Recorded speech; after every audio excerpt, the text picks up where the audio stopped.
Hi, Ben here. So we're out on the range and we're very lucky here at Alton. We've actually got a full grass range, obviously got the cover bay as well. We've got sand proximity targets. So working on wedge play and distance control is really, really helpful. So filled with sand, so you get a different size targets. You'll get a feedback, did you land it in the sand area or no? So it gives you kind of a guidance of, 2 yards, 3 yards, 4 yards. It gives you a reference of how good your wedging is. Take this onto a golf course. Imagine that, being able to take a 4-yard window, stick it on the green and go, I can land it in there when you're pitching a shot in.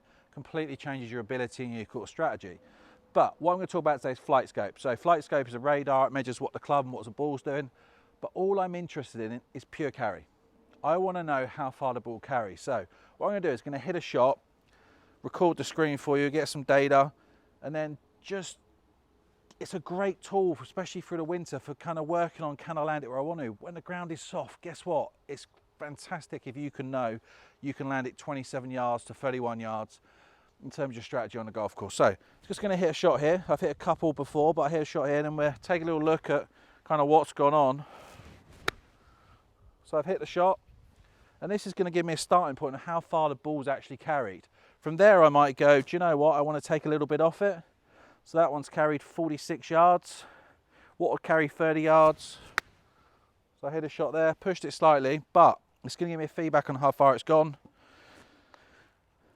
That's actually carried, wait for it to come up, 29.7 yards, so very good. Bit of a push, as it's going to show you on the screen. And then this one here, do you know what, I'll go back to, I'm going to try and hit this 50 yards. So it's really, really helpful in terms of learning how far you're hitting the golf ball. And we'll just wait for that one to come up.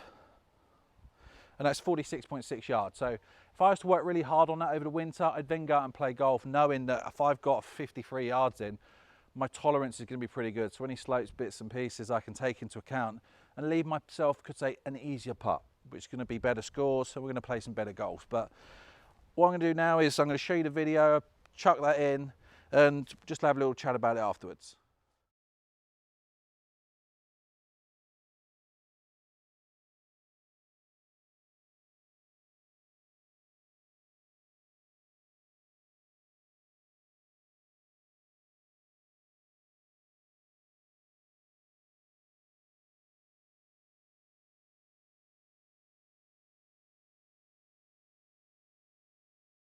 Okay, so you've seen the video, you've seen the numbers, you've seen obviously how we talked it through and the changes.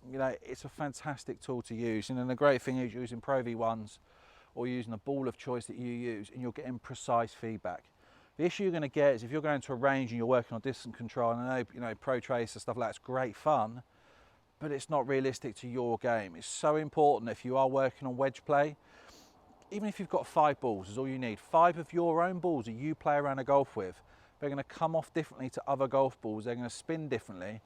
Coming out, using the sand targets, working on like the old one, the umbrella and the towel. It's a fantastic drill. It really dials in your ability to control distance. So the golf ball is premium importance here. If you're not using the ball you play with when you're doing short game, guess what? You're not getting proper feedback. You're going to get different distances.